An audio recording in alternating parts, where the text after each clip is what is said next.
नमस्कार दोस्तों, currency weekly analysis पे आप सभी का स्वागत है। आज है 21st of October 2024। This presentation is brought to you on behalf of Ticker TV and I am your host Ashish Burra। Last week, that means 14th of October से 18th of October में क्या-क्या activities हुआ है, जिसमें major है euro dollar का eurozone का rate cut हुआ है क्वार्टर बेसिस पॉइंट्स का। क्या हुआ है? Euro faced downward pressure following the European Central Bank's decision to cut its interest rate by 25 basis points last week. The move is in response to a significant drop in inflation, which had surged to a high of 10.6% in October 2022, but since then it has fallen to 1.7 in September 2024, now below the ECB's 2% rate target.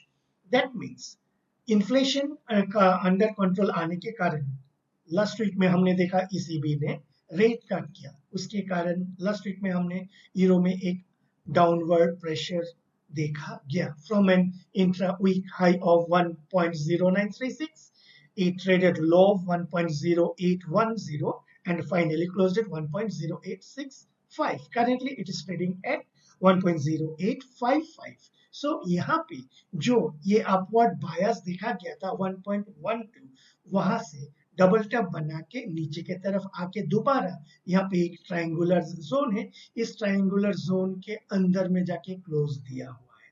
What next? यहाँ पे basically volatility बढ़ा रहे हैं euro dollar पे।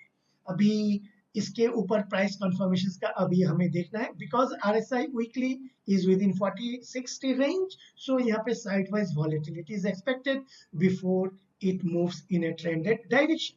अभी आते हैं dollar index पे।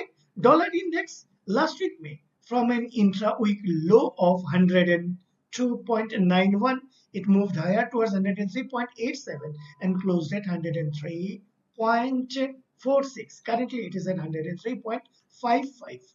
लास्ट वीक में हम ये एक्सपेक्ट कर रहे थे कि डॉलर इंडेक्स क्या ये centre band of the Bollinger band, which is nothing but a 20 period moving average, इस मूविंग एवरेज पे रेजिस्टेंस लेता है एंड रेजिस्टेंस लेने के बाद क्या ये डाउनवर्ड प्रेशर क्रिएट करते हैं। लेकिन हमने देखा लास्ट वीक में ये रेस्पेक्ट नहीं किया 20 पीरियड मूविंग एवरेज को, रेदर ये मूव हायर किया and closed also above the 20 period moving average।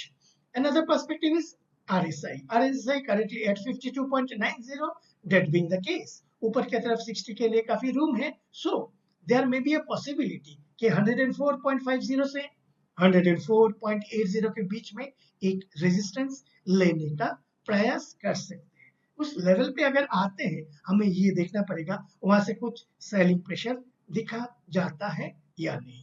GBP dollar अभी जो है 1.30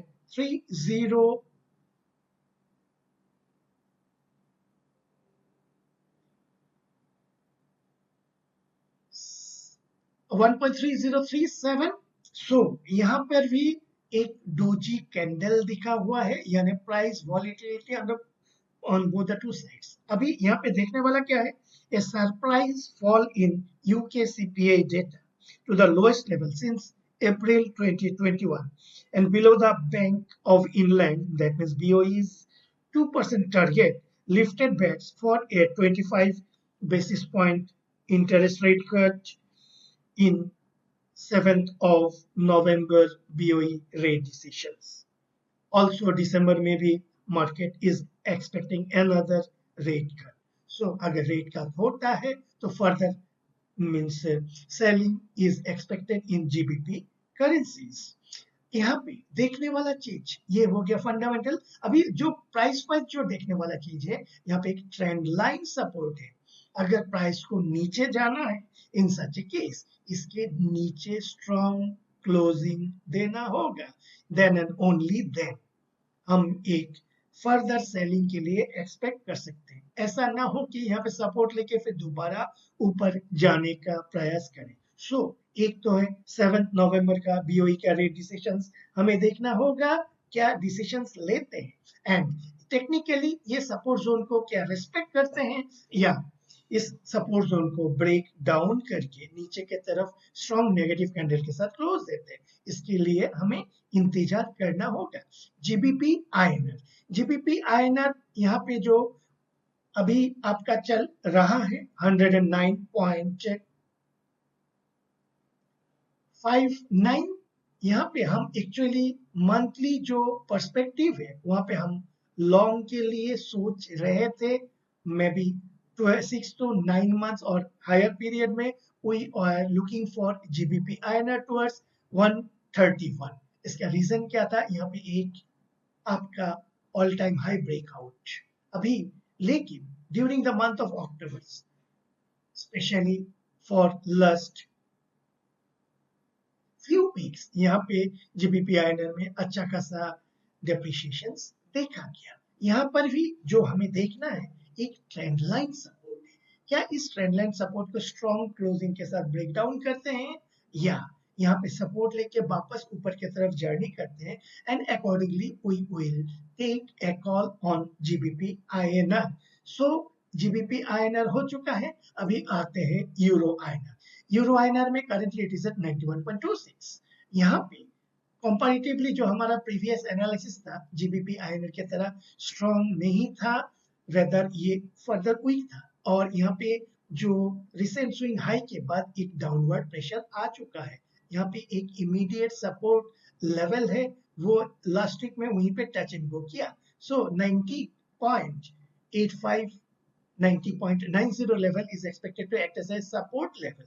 क्या इस लेवल को सपोर्ट लेके बाउंस बैक करता है या समथिंग लाइक दिस, या इस सपोर्ट लेवल को तोड़ के नीचे की तरफ ब्रेक डाउन करता है, वो हमें देखना पड़ेगा। एज ऑफ नाउ यहाँ पे काफी नेगेटिविटी छाया हुआ है as far as the euro INR is concern. Dollar yen में जो आपका 30 सितंबर का एक स्ट्रॉन्ग क्विकली क्लोज दिया हुआ है डॉलर येन पे, उसके बाद small body candles at a 20 period moving average which is nothing but a center band of the Bollinger Band, यानी एक probable resistance level पे आके डॉलर येन यहाँ पे क्या कर रहा है, यहाँ पे स्मॉल बॉडी कैंडल्स बना रहे हैं। सो यहाँ पे एक रेस्पेक्ट हो रहा है 20 पीरियड मूविंग एवरेज। हमें देखना है क्या यहाँ पे नेगेटिव कैंडल के साथ कॉन्फर्मेशन मिलते हैं या नहीं। अगर कॉन्फर्मेशन मिलते हैं, इन सच ए केस हमें एक सेलिंग प्रेशर देख सकते हैं, डिपेंडिंग ऑन क्या ये यहाँ पे रेस्पेक्ट 20 पीरियड मूविंग एवरेज को प्रॉपर्ली रेस्पेक्ट करते हैं एंड कॉन्फर्मेशन हमें मिलते हैं। यहाँ पे नेक्स्ट आते हैं हमारा जीबीपी आईएनआर। जीबीपी आईएनआर में भी अभी 20 period moving average that is the centre band of the Bollinger band में आके रुका हुआ है।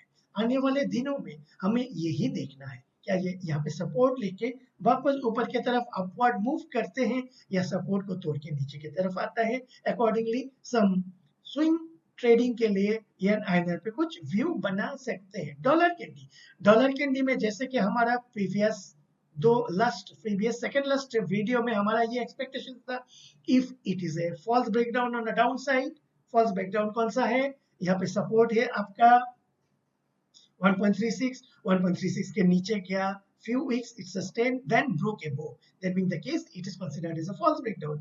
in such a case हमारा ये expectation था other end of the range जो 1.3850 से 1.3900 के तरफ, एंड उसी के तरफ ये चल चुका है। सो अभी यहाँ पे वॉलेटिलिटी बरकरार है। RSI at 60, currently at 59.95, क्या ये RSI को रेस्पेक्ट करता है, एंड सो ये अपवर्ड जो रेंज है that is the resistance zone, यहाँ पे क्या रेस्पेक्ट करते हैं, ये हमें ऑब्जर्व करना पड़ेगा। ऑसी डॉलर में भी सेंटर बैंड के नीचे अभी ट्रेड कर रहा है। लास्ट वीक में एक रेड कलर का नेगेटिव कैंडल बनाया हुआ है, but price rejection at the lower and, that mean the case ये जो नेगेटिव कैंडल का जो इफेक्टिवनेस है काफी सबड्यूड हो चुका है, rather it's a neutral candle. अभी हमें कंफर्मेशंस चाहिए फॉर फर्दर डायरेक्शंस, क्या ये ऊपर की तरफ जाएगा या नीचे की तरफ जाएगा उसके ऊपर। सो यहाँ पे हमें थोड़ा सा क्लैरिटी चाहिए as far as Aussie dollar is concern. CNH currently it is at 7.1065। यहाँ पे ये जो 30 सितंबर वीक का जो कैंडल है, it's a strong upward candle. इसके बाद हमारा ये एनालिसिस था कि ये जो रेजिस्टेंस लेवल है 7.10 से 3 का जो एक रेजिस्टेंस जोन है, उस जोन पे क्या ये रेस्पेक्ट करके नीचे की तरफ आते हैं या तोड़ फोड़ के ऊपर की तरफ जाते हैं। इन केस ये कभी भी इन कमिंग वीक अगर एक स्ट्रॉन्ग पॉजिटिव कैंडल के साथ इसके ऊपर जाके क्लोज देते हैं something like this, then CNH further depreciate हो सकता है. Again there may be a possibility कि CNH may move higher towards 7.25 7.29 की तरफ. What it indicates, अगर ऐसा होता है करेंसी फर्दर डेप्रिशिएट होता है, यानी एक तो है इस जो करेंटली इट्स रेजिस्टेंस जोन इसके ऊपर जाके स्ट्रॉन्ग क्लोजिंग देते हैं एंड सब्सिक्वेंटली अगर फॉल्स ब्रेक डाउन का एक कंफर्मेशंस आते हैं तो CNH में मूव हायर टुवर्ड 7.25 7.29 की तरफ. इन सच ए केस CNH फर्दर डेप्रिशिएशन हो रहा है, इसका मतलब क्या है, वो जो व्हाटएवर जो policy means measures the PBSA has taken that is going ineffective. So ये करेंसी का मूवमेंट के ऊपर हम थोड़ा सा एंटिसिपेट कर सकते हैं कि whatever measures the PBSA has taken, even आज में भी प्राइम लैंडिंग रेट को कट किया गया है, सो उसके बाद भी कुछ काम नहीं हो रहा है, यानी चाइनीज इकोनॉमी में बहुत ही खराब हालत है. हमें क्लोजली मॉनिटर करना है कि how it is going to behave. अभी आते हैं ब्रेंट क्रूड. ब्रेंट क्रूड में लास्ट वीक में एक स्ट्रॉन्ग नेगेटिव कैंडल के साथ क्लोज दिया हुआ है. कहां पे रेजिस्टेंस लेके आया, ये जो ट्रेंड लाइन रेजिस्टेंस था वहां पे रेजिस्टेंस लेके नीचे आ रहा है. अभी फिर 69 90 70.50 69 90 70 150 एक सपोर्ट लेवल है. इस लेवल पे करेंसी कैसे बिहेव करते हैं हमें देखना हो. करेंसी नहीं, ब्रेंट क्रूड कैसे बिहेव करते हैं हमें देखना होगा. यहाँ पे एक इनिशियल एक कुछ साइन दिख रहा है रेंज शिफ्ट का, यानी weekly RSI is trying to take support at 40.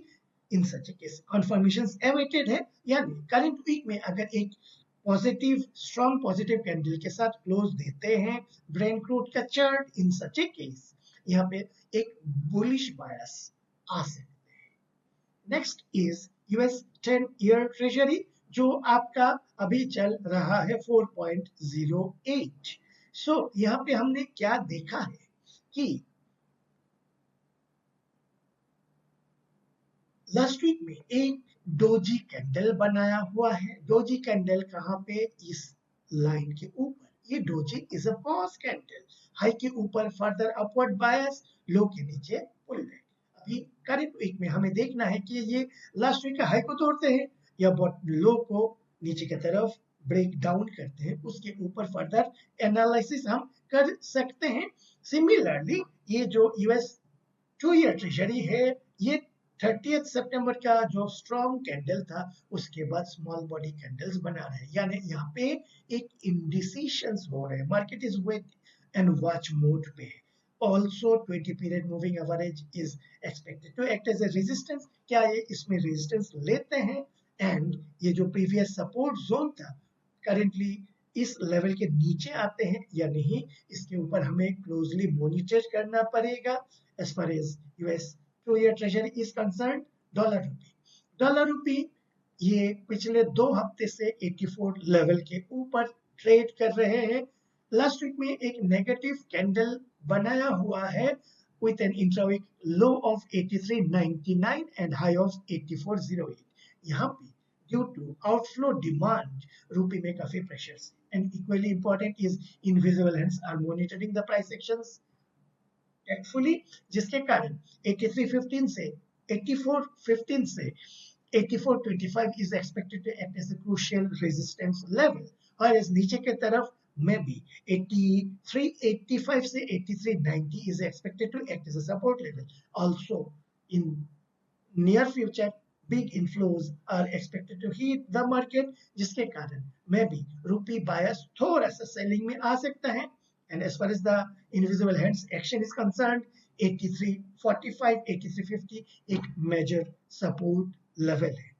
Ultimately आप बोलोगे कहना क्या चाहते हो, कहना यही चाहते हैं कि जब तक इनविजिबल हैंड्स अपना पकड़ बनाए रखे हुए हैं तो ऊपर की तरफ अनलिमिटेड डेप्रिसिएशन या वॉलेटिलिटी हम नहीं देख सकते. मे बी 84.15 से 84.25 एक इंपॉर्टेंट रेजिस्टेंस हो सकते हैं। एंड जब ये इनफ्लो मार्केट में inflow related to Hyundai IPO is going to hit the market, उस टाइम पे एक अच्छा खासा amount of inflows hitting the market, जिसके कारण मे बी डॉलर रुपये में हल्का सा एप्रिसिएशन देखा जाएगा। हल्का सा क्यों बोल रहे हैं? बिकॉज अगेन कैच पकड़ने के लिए नीचे की तरफ इनविजिबल हैंड्स बैठे हुए हैं, स्लिप में, गली में, बाउंड्री लेवल पे, सब जगह पे बैठे हुए हैं कैच पकड़ने के लिए।